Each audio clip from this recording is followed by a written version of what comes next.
Well, I wrote this morning in my newsletter, Heaver News. I'll put a link down below to subscribe to that and get that email to your inbox. About these reports we saw over the weekend, that Liz Truss actually could be considering increasing legal immigration.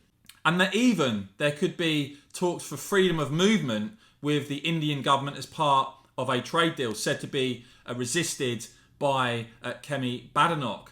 Now, Patrick O'Flynn actually wrote for Heaver News today. Again, I'll put a link to that article below if you want to go and read that. Just to show what insanity I think this would be for a Conservative government to go ahead with increasing levels of immigration. Just look at the YouGov research on this. You see there, and this was done this month, September 2022, you see there 54% of Brits say immigration over the last decade has been too high.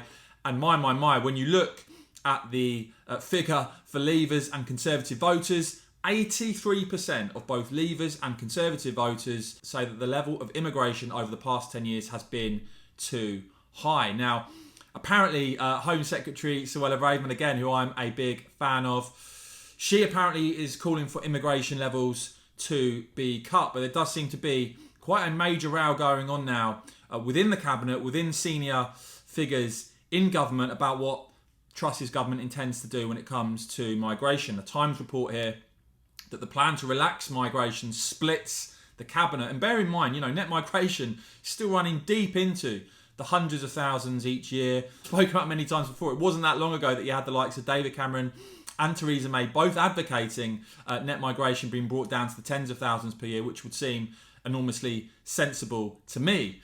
But you see a Cabinet source here quoted as saying a cap would be a very good way to manage this. The concern is that if we loosen the rules too much, we will allow large numbers of low-skilled workers to come to this country.